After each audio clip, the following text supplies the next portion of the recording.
estar leyendo los versículos del 6 al 8. Apocalipsis capítulo 4, versos 6 al 8. Cuando todos lo tengan, me confirman con un amén. Dice la palabra de Dios en el nombre del Padre, del Hijo y del Espíritu Santo. Y delante del trono había como un mar de vidrio, semejante al cristal, y junto al trono y alrededor del trono 4 seres vivientes llenos de ojos delante y detrás. Y el primer ser viviente era semejante a un león, y el segundo era semejante a un becerro. El tercero tenía rostro como de hombre, y el cuarto era semejante a un águila volando. Y los 4 seres vivientes tenían cada uno 6 alas, y alrededor y por dentro estaban llenos de ojos. Y no cesaban día y noche de decir: Santo, Santo, Santo, el Señor Dios Todopoderoso, el que era, el que es y el que ha de venir. Puede tomar su asiento. Hemos orado. Gracias al Señor por esa palabra que nos permite. Hemos estado estudiando el capítulo 4, en el cual hemos visto algunas tipologías, en la cual el apóstol Juan, cuando entra a la sala del trono celestial, empieza a describir, entre ellas, la misma presencia de Dios, que es, él de una forma está haciendo tipos de la presencia de él, como por ejemplo con aquellas piedras de jaspe, de cornalina, el sonido de aquella trompeta, el arco iris, las 7 lámparas que representan los 7 espíritus de Dios, ¿verdad? Y todo eso son tipologías de lo que hemos venido estudiando a través de este capítulo 4 de Apocalipsis. Pero ahora no se queda ahí, sino que el apóstol Juan continúa haciéndonos ver lo que hay en esa sala. Tal vez algunas personas pueden decir o son muy poquitas, o a algunos se les pueden hacer bastante, pero son detalles que no podemos dejar escapar por ningún motivo. Ahora bien, en el primer verso del capítulo, en el verso 6 del capítulo 4 dice: y delante del trono había como un mar de vidrio semejante al cristal. Eso es otra tipología que el apóstol Juan está haciendo con referencia a lo que él está tratando de ver. Quizás es un poco evidente que aquí a Juan se le hace un poco difícil quizás de poder estar haciendo estas comparaciones, porque él está acordémonos que él está en espíritu. Él fue llevado en una visión en el espíritu, y él está contemplando todo esto en el espíritu, pero de una forma está queriendo darnos a entender que nosotros veamos en el mundo natural, o en el mundo que nosotros conocemos, la forma que esto existe. No es que necesariamente las cosas tienen que ser como él las está viendo, ¿verdad? Pero él quiere dejar eso en claro y darnos una idea a nosotros de las cosas que ahí rodean a la presencia del Señor. Ahora, el significado acá del mar no es algo que está definido, porque dicen que el pavimento puede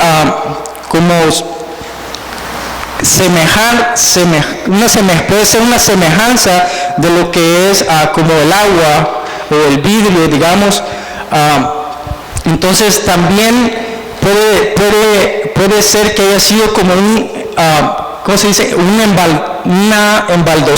embaldosado. En México me estaban diciendo que usan esa palabra de lo que es una baldosa, y una baldosa dice que es un tipo como ladrillo, ¿verdad? De cerámica o puede ser de diferente, puede ser de vidrio, pero quiero que veamos un ejemplo en Éxodo 24, versos 9 y 10, y dice así: y subieron Moisés y Aarón, Nadab y Abiú, y 70 de los ancianos de Israel, y vieron a Dios de Israel, y había debajo de sus pies como un embaldosado de zafiro, semejante al cielo cuando está sereno. O sea, quiere decir cuando el cielo es pacífico, cuando no tiene ninguna nube, usted se para y lo ve azulito, ¿verdad? Bien hermoso el cielo. Entonces, así es cuando el cielo está pacífico, y es quizás por eso es que Juan quizás hace esa comparación de que ve como un mar de vidrio y de cristal. Entonces, acá nos habla ellos de lo que vieron que es semejante a una baldosa, pero sin embargo, aquí dice que la baldosa era como de zafiro, ¿verdad? No está viendo una baldosa de piedra o está viendo otra semejante, sino da un específico, pero puede ser de cualquier otro material también, entre ellos el vidrio. Ahora, como les decía, una baldosa de igual manera puede ser de ese vidrio. Y si vemos al apóstol Juan o cualquiera de nosotros ver algo así, o imagínense ustedes este piso de vidrio, pero usted viéndolo de lejos, y agréguele el resplandor del sol, porque la presencia de Dios es como y más fuerte que el resplandor del sol. Entonces, agréguele aquello brilloso del piso, agréguele el resplandor del sol, ¿cómo usted lo va a ver?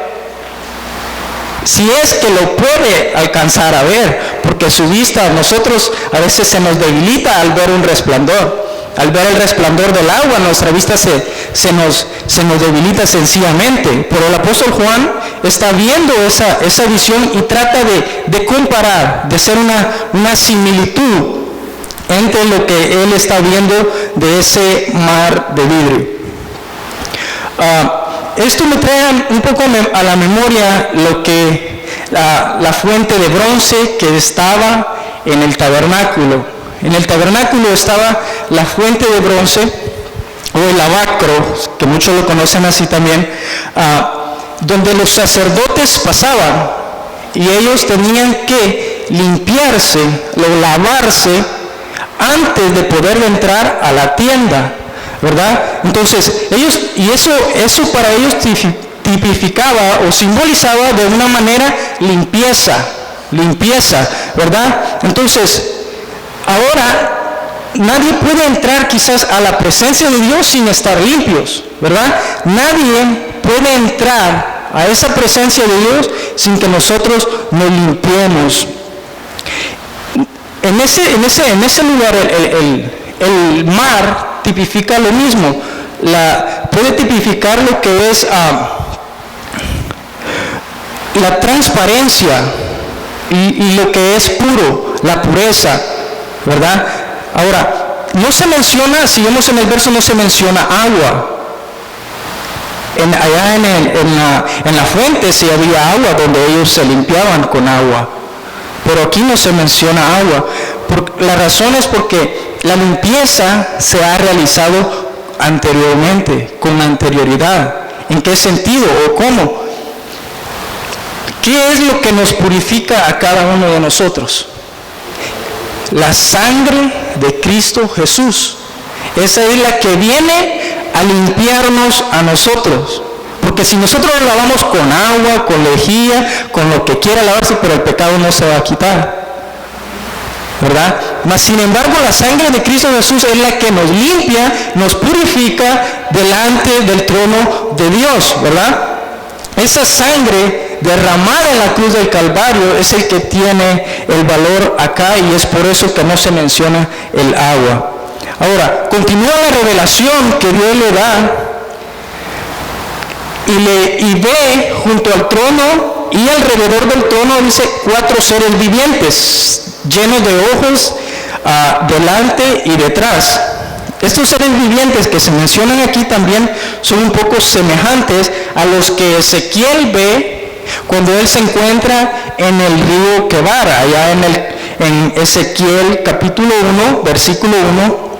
Lo vamos a estar leyendo, pero vamos a estar brincándonos unos pequeños versos, porque necesitamos avanzar un poco. Entonces dice en Ezequiel capítulo 1, versículo 1, aconteció en el año 30, en el mes 4, a los 5 días del mes, que estando yo en medio de los cautivos junto al río Quebar, los cielos se abrieron y vi visiones de Dios. Y de ahí nos vamos a brincar al 5:6. Y dice, en medio de ellos la figura de 4 seres vivientes. Aquí él ya empieza a dar las definiciones de lo que él estaba viendo en aquellas visiones. En medio de ella la figura de 4 seres vivientes, y esta era su apariencia. Había en ellos semejanza de hombre, cada uno tenía 4 caras y 4 alas. Pongamos atención a este pequeño detalle. Cada uno tenía 4 caras y 4 alas. Y vamos al verso 10-11. Y dice, el aspecto de sus caras era cara de hombre y cara de león al lado derecho de los 4, y cara de buey a la izquierda en los 4. Asimismo había en los 4 cara de águila. Así eran sus caras. Punto. Así es como el profeta los está viendo. Y tenían sus alas extendidas por encima, cada uno 2, las cuales se juntaban y las otras 2 cubrían sus cuerpos. A diferencia de las que leímos al principio en Apocalipsis capítulo 8, ¿verdad? Que dice que tienen 6 alas. Ahora, aquí surge la pregunta, ¿quiénes son estos seres vivientes que se mencionan acá? Se podría sugerir que forman parte de un rango, por así llamarlos, de los serafines. ¿Por qué? ¿Por qué de los serafines o por qué de rangos? Porque así como aquí en la tierra hay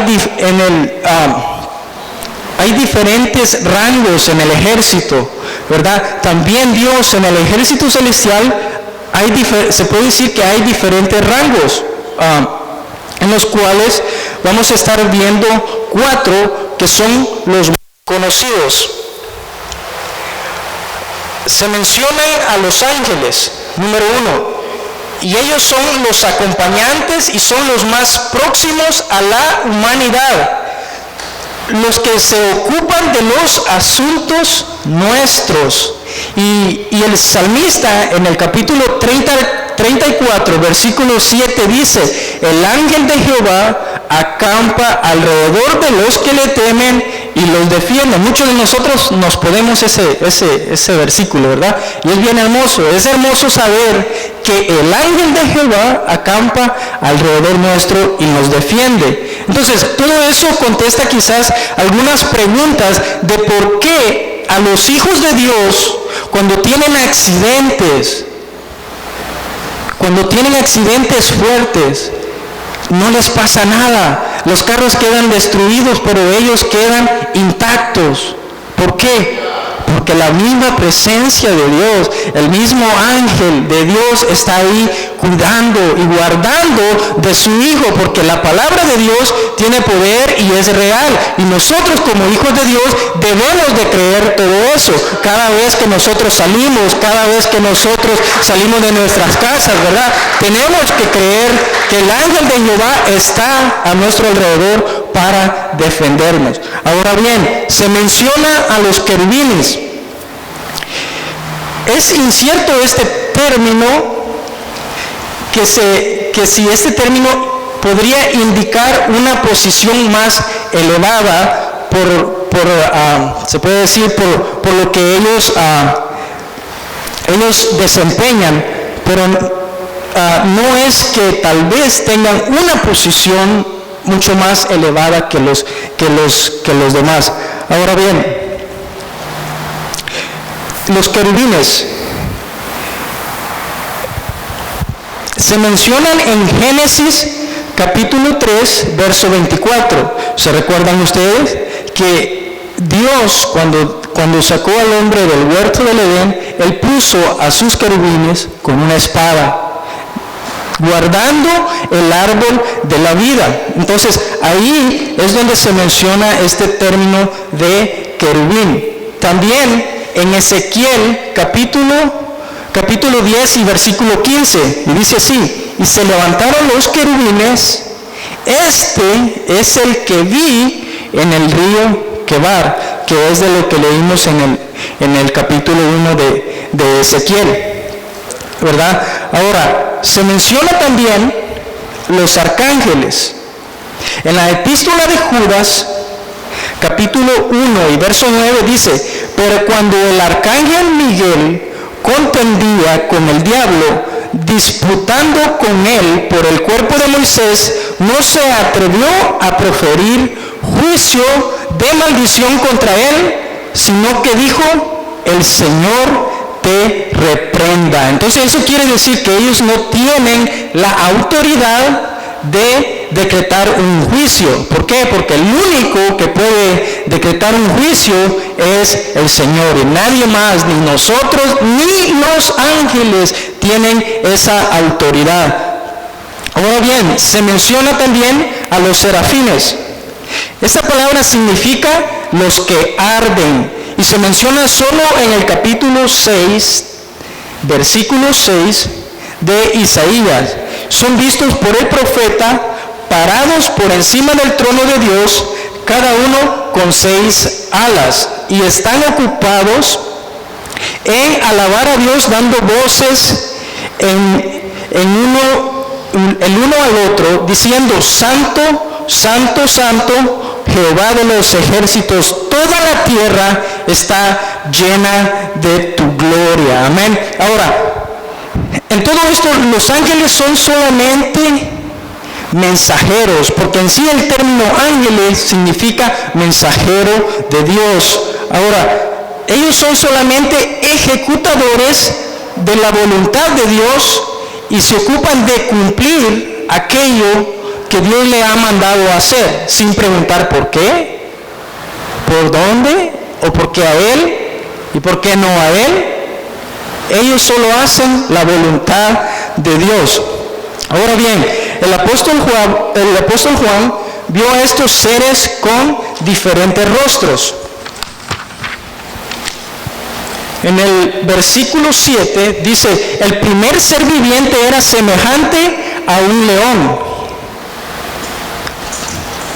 El segundo era semejante a un becerro. El tercero tenía rostro como de hombre, y el cuarto era semejante a un águila volando. Y los 4 seres vivientes tenían cada uno 6 alas, y alrededor y por dentro estaban llenos de ojos, y no cesaban día y noche decir: Santo, Santo, Santo, el Señor Dios Todopoderoso, el que era, el que es y el que ha de venir. Leí el versículo 7 y 8 de igual manera. Ahora, estos rostros tienen una conexión con Cristo mismo. Estos rostros tipifican la vida misma de Cristo, y lo vemos representada también en los 4 evangelios, que son Mateo, Marcos, Lucas y Romanos. No, ¿verdad, Juan? ¿Verdad? Nomás lo estoy probando, a ver si se lo saben. Entonces, vemos tipificados estos rostros también de igual manera en los 4 evangelios. Y quiero que veamos a cada uno de ellos y cómo es representado. Primeramente, el rostro de león. Este rostro representa a Jesucristo como el bautizador, y es tomado del Evangelio según San Juan, donde se presenta a Jesús como el Hijo de Dios, ¿verdad? Este rostro lo vemos también en Ezequiel y representa a Jesús como el león de la tribu de Judá, el Todopoderoso, el Hijo de un Dios viviente. El león es símbolo ¿de qué? De poder. Sin embargo, Jesús no es llamado león, dice que hasta después de su ascensión sobre la tierra, hasta después de su ascensión sobre la tierra, Jesús fue el Cordero expiatorio y después es llamado León de la tribu de Judá, la raíz de David, como lo vemos en Apocalipsis 5:5, que es donde dice, el león de la tribu de Judá, la raíz de David, ha venido para abrir el libro y desatar sus 7 sellos. Entonces, ahí es donde se menciona al león de la tribu de Judá, cuando él ya está en los cielos, ¿verdad? Ahora, el león es símbolo de poder, como dijimos, y Jesús dijo que el poder vendría sobre nosotros. ¿Cómo vendría ese poder? A través del Espíritu Santo, cuando Él dijo, y recibiréis poder cuando haya venido sobre vosotros el Consolador, ¿verdad? Entonces, ahí ese poder nos es dado de igual manera a nosotros a través del Espíritu Santo. Por lo tanto, el león representa a Jesucristo como el bautizador del Espíritu Santo. ¿Estamos bautizados con el Espíritu Santo nosotros? ¿Hemos recibido ese Consolador? Amén. Esa es una pregunta que nosotros debemos contestarlo personalmente. Ahora, el segundo rostro que vio es el de un becerro o un buey, ¿verdad? Como bien se conoce. Este rostro representa a Jesucristo, el gran médico, y es tomado del Evangelio según San Marcos, donde Jesús es representado como el siervo de todas las criaturas, o sea, de todos los animales. El buey es aquel que representa, aquel que lleva nuestras cargas. Él lleva el peso del pecado, la vergüenza, la enfermedad, y Él provee gracia y nutrición divina para el cuerpo, el alma y el espíritu. ¿Se acuerdan cuando Jesús iba cargando esa cruz por nosotros? Él ya la cargó y nosotros no tenemos que cargar esa cruz. Ahora, ¿qué significaba ese peso que Él llevaba? Todos nuestros pecados iban ahí cuando Él cargaba esa cruz. Todo ese peso del pecado que Él tuvo que llevar por esa trayectoria hasta llegar al monte donde Él iba a ser crucificado. Entonces, de igual manera, por eso es que este animal, el becerro o buey, tipifican la vida de nuestro Señor Jesucristo, que dio su vida para darnos vida a todos nosotros, ¿verdad? Ahora, el tercer rostro es como de hombre. Este rostro representa a Jesucristo como el Salvador. Y es tomado del Evangelio según San Lucas, donde Él presenta a Jesús como el Hijo del Hombre. Para el alma del hombre, este Evangelio presenta a Jesús como el Salvador de la humanidad. Lucas presenta al hombre perfecto en nuestro Señor Jesucristo, el cual se presentó a sí mismo en sacrificio, ¿verdad? Como hombre, Jesús es la simiente de aquella mujer, ¿verdad?, que es prometido en Génesis 3:15, donde tenemos esa promesa de redención, ¿verdad? En Jesús se cumple esa simiente. También es conocida como la promesa mesiánica, o la promesa de redención de la humanidad. Dice, Él es el varón de dolores que habla Isaías 53:3. Él se despojó a sí mismo tomando la forma de siervo y se hizo semejante a los hombres. Como cordero fue llevado al matadero para darse a sí mismo en sacrificio, murió y resucitó al tercer día, y ahora se encuentra a la diestra del Padre, intercediendo por mí, intercediendo por usted, y es el único intercesor entre Dios y los hombres, y permanece sacerdote para siempre, según el orden de Melquisedec, ¿verdad? Gloria al Señor, porque Él está intercediendo por mis faltas y por la falta de cada uno de nosotros.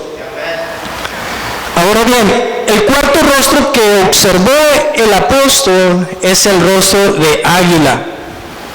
Este rostro representa a Jesucristo como el Rey venidero. Es tomado del Evangelio según San Mateo, donde el autor presenta a Jesús como el Rey, cuyo reino es eternal. O sea que es eterno, es para siempre, ¿verdad? Y fue escrito a la nación hebrea, la cual buscaba durante largo tiempo a su Rey, y no lo encontraron. Lo tuvieron entre ellos y no lo reconocieron como su Rey. Mateo les presenta a su Rey cuando él menciona su genealogía, Jesucristo, el hijo de David, porque recordemos que ellos esperaban ese Mesías, pero esperaban de diferente manera. Por eso es que Mateo les hace esa mención, Jesucristo, el hijo de David, por su genealogía, porque sabían que vendría de la tribu de Judá. También se lo menciona en la cruz, allá cuando es crucificado, en la inscripción que la cruz tenía. Este es el Rey de los judíos, ¿verdad? También allí les menciona que Él es el Rey de los judíos. Ahora, el águila que se remonta a las alturas es un maravilloso tipo de nuestro Rey venidero, porque el águila es también considerada el Rey de las aves, el Rey de las aves. La segunda venida del Señor Jesús es representada con su cabeza, dice, inclinada. ¿Por qué? Porque el águila, ustedes saben, no sé si han visto algún video, es cuando él va volando, sobrevolando y ve su presa. De repente se deja ir solo a agarrar la presa. Pues entonces así vendrá Jesucristo a levantar a su iglesia, ¿verdad? Aquellos que estén preparados serán levantados por el mismo Señor Jesucristo. Ahora, ¿cuál es la diferencia de estos seres vivientes a los que vio el profeta Ezequiel allá en el río Quebar? ¿Cuál es la diferencia de estos? Veamos cuatro diferencias que hay entre estos seres vivientes. La número uno es que los de Ezequiel tienen 4 alas, mientras que los de Apocalipsis tienen 6 alas. Número 2, los de Ezequiel tienen, ¿cuántos rostros? Tienen 4 rostros cada uno. Tienen 4 rostros cada uno, y los de Apocalipsis solamente menciona 1. Ahora, la tercera es que en Ezequiel aparece con ojos en las ruedas, pero en Apocalipsis aparece con ojos en todo el cuerpo. En Ezequiel parece ser que los seres vivientes sirven de apoyo al trono, mientras que en Apocalipsis están alrededor del trono, y lo hemos visto. Creo que aquí terminamos un poco con lo que es, se puede decir, la tipología, y vamos a dejar un poco, no a un lado a los 4 seres vivientes, pero aquí vamos a empezar a ver quizás en el verso 8, quizás en la segunda sección del verso 8, cuál el papel es el que verdaderamente estos seres vivientes desempeñan en este lugar. Y podemos ver una expresión de adoración sobrenatural en donde los 4 seres vivientes se encuentran conectados en rendir adoración al Señor Todopoderoso. Y nos muestra la conexión que nosotros, quizás de igual manera, deberíamos tener, ¿verdad? Esa conexión con nuestro Dios Todopoderoso. Ahora, veamos las palabras que ellos expresan y dicen. Dice que no cesaban día y noche de decir, Santo, Santo, Santo. Menciona la palabra 3 veces santo. Y 3 veces santo es nuestro Dios. Pero también, eso de igual manera lo mencionó allá Isaías. Y al igual que la alabanza en Isaías 6, nos da a nosotros esa pauta de inmutabilidad que Dios mismo tiene.